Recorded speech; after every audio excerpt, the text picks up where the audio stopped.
Baik, saudara-saudara, selamat berjumpa dengan saya. Ya. Dalam hal ini saya akan membawakan tentang mekanisme uji kompetensi. Sebelumnya saya perkenalkan, nama saya Asep Sabolakna, bisa dilihat di samping. Ya. Kemudian ada nomor HP saya dan juga email saya. Silahkan kontak saya bila ada memang yang bisa kita diskusikan. Baik.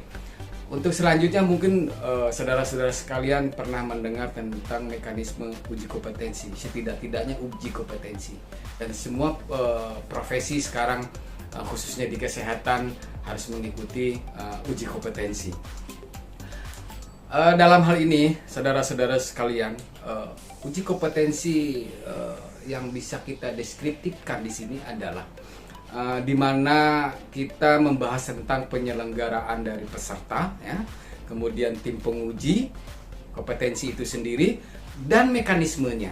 Ya, mekanisme uji kompetensi dari tiga itu memang harus berkesinambungan antara satu dengan yang lain dan semua saling melengkapi. Di dalam mekanisme uji kompetensi itu saudara-saudara sekalian perlu ketahui bahwa ada 13 tahapan yang harus dilalui gitu ya, yang harus memang seperti itu ya ininya, rule-nya gitu ya. Saudara-saudara sekalian, yang pertama adalah tentang mapping dari jabatan fungsional itu sendiri. Jabatan fungsional dalam hal ini jabatan fungsional kesehatan itu ada 30 jenis jabatan fungsional di kesehatan. Alangkah banyaknya jabatan fungsional yang ada di kesehatan.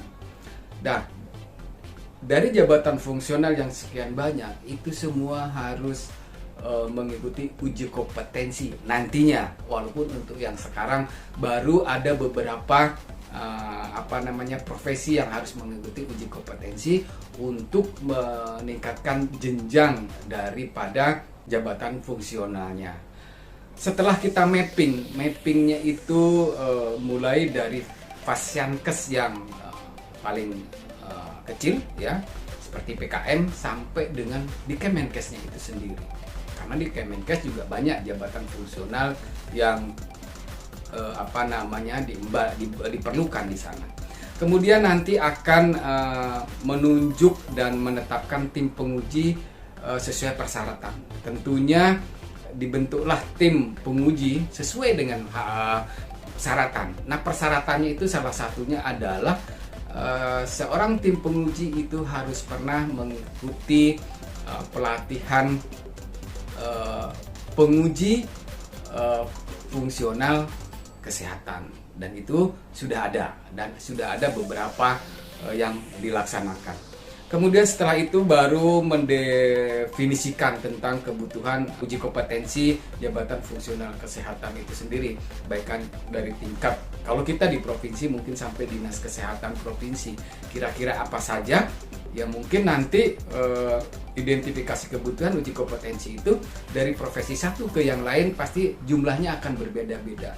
Dan di sanalah fungsi dari tim itu untuk memilah-milah, seumpamanya jabatan fungsional A sekian, jabatan fungsional B sekian, yang memang sesuai dengan sudah waktunya untuk bisa naik jenjang umpamanya ke ahlinya dari pertama ke udah gitu ya.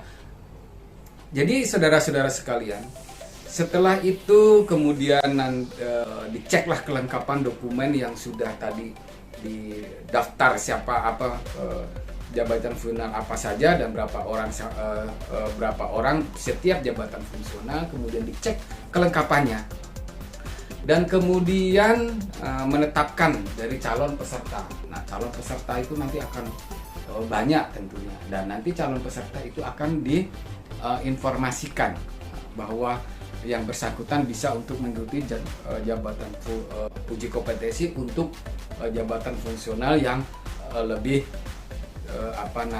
lebih tinggi, umpamanya seperti itu. Kemudian nanti setelah itu rencana alokasi biaya. alokasi biaya ini siapa yang mengalokasikan biaya? Ya. Di alokasi biaya itu apakah sudah ada di dinas kesehatan yang memang tupoksinya di sana untuk menganggarkan uji alokasi dana uji kompetensi tersebut. Kemudian nantinya ada penyiapan dari tempat setelah itu. Nah, tempatnya di mana? Itu tergantung dari melihat situasi dan kondisi. Kalau situasi dan kondisi sekarang tentunya bisa melalui daring, tentu cukup di tempat masing-masing. Tapi mungkin nanti adalah kendala-kendala yang bisa dihadapi dalam untuk melakukan uji kompetensi secara daring, dan itu masih bisa untuk disiasati. Dan setelah itu penyiapan peralatan ya, sarana prasarana ya, tentunya kalau sarana prasarana kalau memang mau daring tentunya disiapkan perlengkapan untuk uji kompetensi secara virtual tersebut. Kemudian permohonan akreditasi ke pusat ya. Jadi dalam tim kemudian sudah menyusun sesuai dengan ketetapan dalam melaksanakan uji kompetensi, termasuk panitianya dan sebagainya, nanti akan diajukan ke ke pusat peningkatan mutu sumber daya manusia kesehatan yang ada di Kemenkes di sana, dan sekaligus nanti akan mengakreditasi sertifikatnya ya, saudara-saudara sekalian. Setelah itu barulah tim akan melaksanakan uji kompetensi, dan uji kompetensi itu ada role-nya apa saja yang bisa dinilai dalam hal ini. Tentunya ada metode-metode yang bisa disampaikan di sana.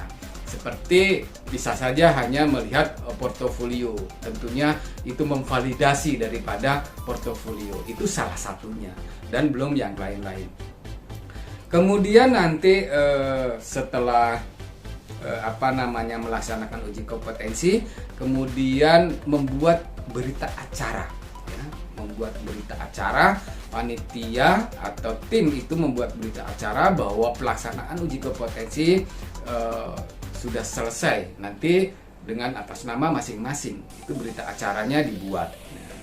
Kemudian nanti setelah berita acara selesai dan sudah dibuat dengan waktu tertentu, tentunya untuk menentukan suatu nilai yang sudah disepakati dan ditentukan oleh tim, tentunya melihat daripada juknis yang ada dari Kemenkes dalam uji kompetensi itu.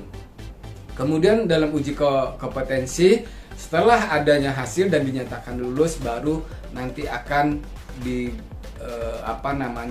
dicetak suatu sertifikat dan akan diberikan ke yang bersangkutan yang memang ternyata berkompeten dalam hal ini pada jabatan fungsionalnya. Dan jika yang tidak lolos bagaimana? Masih diberi kesempatan. Tentunya diberi kesempatan itu tim tidak melepas begitu saja. Itu akan memberikan edukasi bagi peserta yang tidak lulus ya. Selama 3 kali itu tidak lulus, karena di dalam 1 tahun itu pelaksanaan uji kompetensi dilaksanakan 2 kali oleh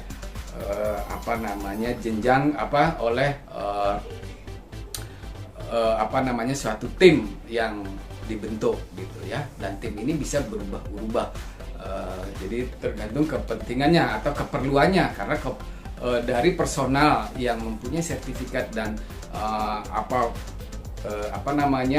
profesinya berbeda-beda seperti itu ya. Baik, itu saudara-saudara sekalian yang bisa sampaikan tentang mekanisme uji kompetensi yang perlu kita ketahui. Saya kira itu yang bisa saya sampaikan. Terima kasih atas attention-nya, atas perhatiannya saudara-saudara sekalian. Seorang pejuang sejati akan berjuang apapun kondisinya. Itu yang dikatakan oleh Floyd Mayweather ya. Jadi itu motivasi untuk kita, khususnya mungkin bagi peserta yang tidak lulus, dan bisa kita berikan motivasi tentang seorang juara tersebut.